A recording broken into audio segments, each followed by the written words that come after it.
사람이 이 세상을 떠나기 전에 뭐 배우자나 가족이나 자녀들이나 뭐 또 주변 사람들에게 마지막 말을 남기는 것을 유언이라고 합니다. 그래서 뭐 가장 일반적으로는 재산을 분배하는 문제라던가 뭐 그런 것이 꼭 아니더라도 꼭 당부하고 싶은 그러한 말들, 뭐 그런 말들을 남기게 되죠. 이 유언에는 이제 특징이 하나 있습니다. 그것이 무엇이냐면 이거는 바뀌지 않는다는 거예요. 임의로 바꿀 수가 없다는 거예요. 유언을 받은 사람들이 유언의 내용을 자기네들 뜻대로 이렇게 바꿀 수가 없다는 것이죠.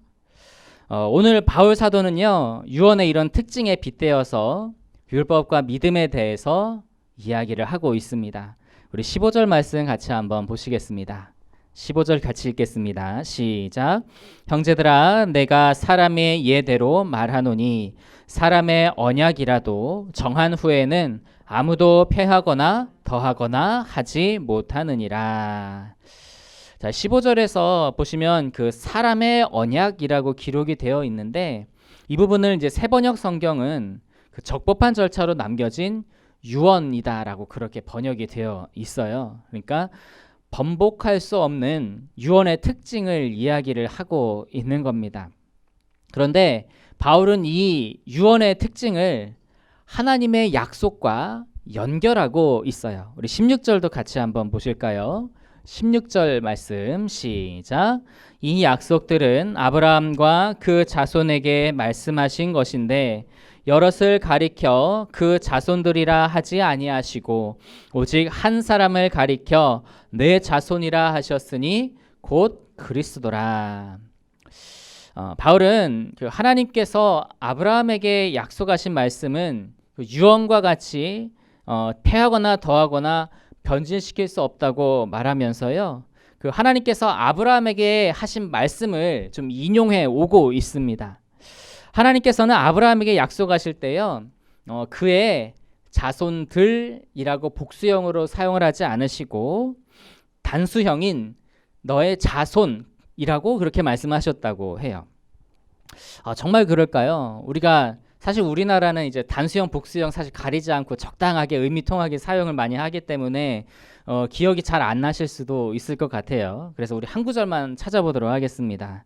우리 창세기 12장 7절 말씀 한번 보시겠습니다. 우리 한번 같이 읽도록 하겠습니다. 시작. 여호와께서 아브라함에게 나타나 이르시되 내가 이 땅을 내 자손에게 주리라 하신지라. 자기에게 나타나신 여호와께 그가 그곳에서 제단을 쌓고. 자, 말씀 보니까 정말로 너의 자손들에게가 아니라 너의 자손에게라고 그렇게 기록되어 있는 것을 볼 수 있죠. 우리는 뭐 한 곳만 찾아보았지만 여기뿐만이 아니라 다른 곳에서도 그렇게 사용되어 있는 것을 찾아볼 수가 있습니다.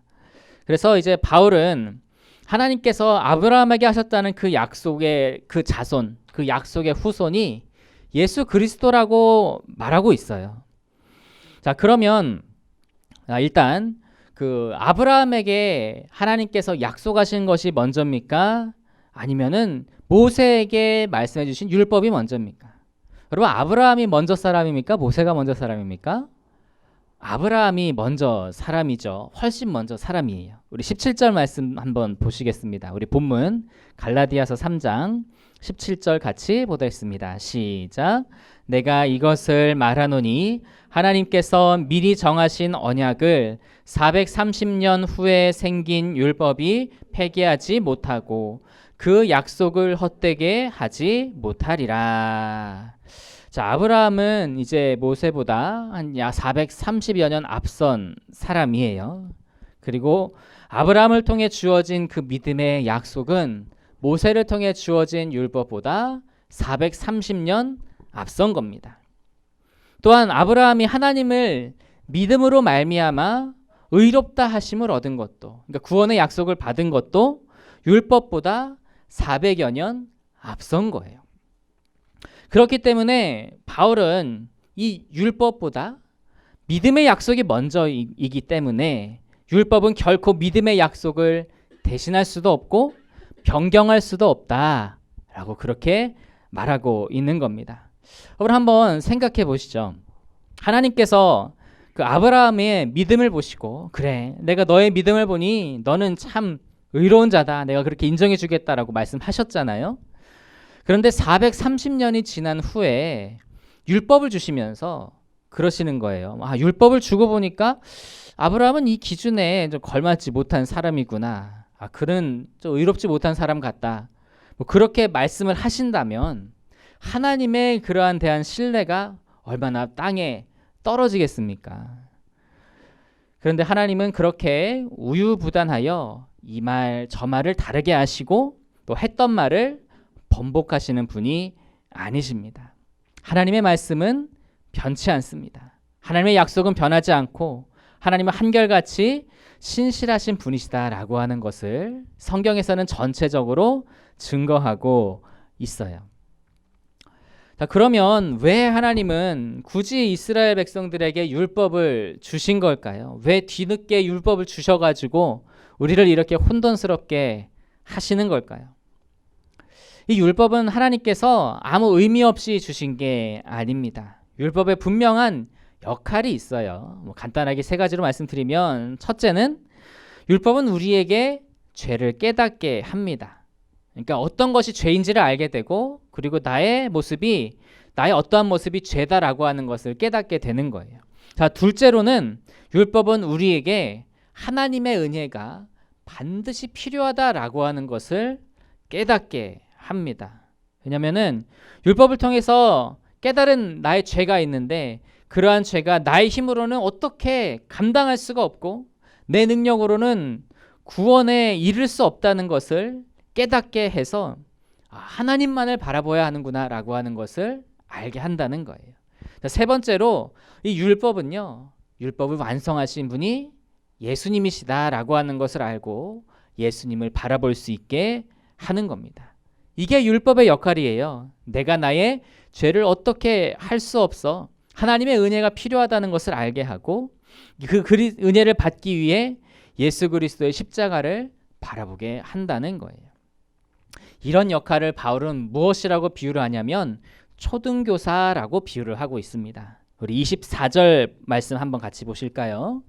본문 24절 말씀입니다. 시작. 이같이 율법이 우리를 그리스도께로 인도하는 초등교사가 되어 우리로 하여금 믿음으로 말미암아 의롭다함을 얻게 하려 함이라. 사도 바울 시대의 그 초등교사는요, 우리가 생각하는 그런 일반 교사랑 조금 다릅니다. 그 초등교사들은 대체적으로 그 전쟁 포로 같은 그런 사유로 인해서 노예가 된 사람들 중에서 지식이 있고 학문이 있고 교양이 있는 그런 사람들을 그런 노예로 데려다가 그 아이들을 훈계하기 위해서 아이들에게 기초적인 것을 가르쳐주고 그들을 통제하고 바른 길을 좀 이렇게 인도하기 위해서 그렇게 있었던 사람들이 초등교사예요. 그래서 이제 무엇을 왜 하면 안 되는지, 무엇을 하면 왜 위험한지, 무엇을 하면 왜 사리에 맞지 않는지, 이런 기초적인 것들을 가르쳐주는 사람이 초등교사였다라고 하는 겁니다. 그런데 그런 초등교사들이 가르쳐준 게 전부는 아니지 않습니까? 그죠? 그가 잘하면 잘할수록 이제 다른 더 큰 지식을 받아들이고 배워야 하는 것이죠. 바울은 이와 같이 율법이요, 하나님께서 보시기에 의롭지 못한 백성들의 모습을 깨닫게 하기 위해서 주셨다라고 설명을 해요. 이스라엘 백성들에게 그들이 무엇을 하면 안 되는지, 무엇을 하면 위험한지, 무엇을 하면 옳지 않은지를 알게 해주는 것이 율법이다라고 하는 거예요. 그리고 자기 힘으로는 아무리 발버둥 쳐도 구원을 이룰 수 없다는 것을 알게 하는 것 역시 이제 율법으로 알게 되는 거죠. 그렇기 때문에 이제는 율법을 의지하고 그것에 매달릴 것이 아니라 이제 율법을 넘어서는 은혜를 바라봐야 한다라고 하는 거예요. 그 은혜가 무엇입니까? 믿음으로 의로운 사람이라 인정을 받고 구원을 얻는 것이 바로 그것을 뛰어넘는 은혜입니다. 즉 그러니까 예수 그리스도를 하나님께서 이렇게 아브라함의 후손으로 지정하셔서 약속하셨듯이 예수 그리스도의 그 십자가를 믿음으로 의로운 사람이라 인정을 받고 오직 믿는 사람에게 주어지는 구원이 그 은혜다라고 하는 거예요. 바울의 시대에만 해도 수백 수천 년이 지났습니다. 하나님의 약속이 아브라함에게 임한 것이 한참 지났어요. 그럼에도 그 약속이 변하지 않고 이루어졌다라고 증거하고 있습니다. 그러니 바울 때에 증거했던 이 오늘 본문의 말씀이 우리가 지금 살고 있는 이 순간에 바뀌었을까요? 바뀌지 않았을까요? 바뀌지 않았다라고 하는 거예요. 하나님은 바울의 변증처럼 정말 한결같이 변함이 없으시는 그러한 분이심을 믿으시기 바랍니다. 바울의 말처럼 아브라함의 믿음을 보시고 의롭다고 하신 그 하나님은요, 예수를 믿는 사람들의 믿음을 보시고 그들을 의롭게 여기시고 그들에게 구원을 베푸시는 그런 하나님이신 줄로 믿습니다. 이거는 그 2000여 년의 시간 동안 그 지난 지금도 동일한 거예요. 하나님은 약속을 바꾸지 않으세요. 하나님은 변치 않는 신실하신 분이십니다. 그래서 우리에게 주어진 그 믿음의 약속은 오늘도 동일하다라고 하는 거예요. 그 2000년의 시간이 지나는 동안 그동안 우리에게 맡겨진 짐이 있는 게 아니에요. 우리가 하나님 앞에서 무언가를 해야 되고 그래야 하나님 앞에 긍휼함을 얻어서 구원을 얻어야 되는 그런 게 아니라 오직 믿음으로 받는 구원은 지금까지도 변하지 않았고 앞으로도 변하지 않을 진리임을 믿으시기 바랍니다. 자, 그러니 혹시나 내가 구원을 받기 위해서 하나님을 더 잘 믿어야지. 하나님이 나 같은 사람을 구원하려 하시겠어. 천국에 들어가려면 하나님 말씀 열심히 잘 따르고 열심히 착하게 살아야 하지 않을까? 이제 그런 생각으로 자신을 그런 계속 율법적인 것에 몰아넣지 마시고 그러한 것에서 좀 더 자유함을 얻게 되시기 바랍니다. 하나님은 여러분의 존재를 기뻐하시고 하나님은 여러분의 믿음을 기뻐하십니다. 예수 그리스도를 통해서 구원받았다는 믿음, 그리고 그것으로 인해 하나님께 감사와 찬양을 올려드리는 것을 하나님께서는 기뻐하신다는 겁니다.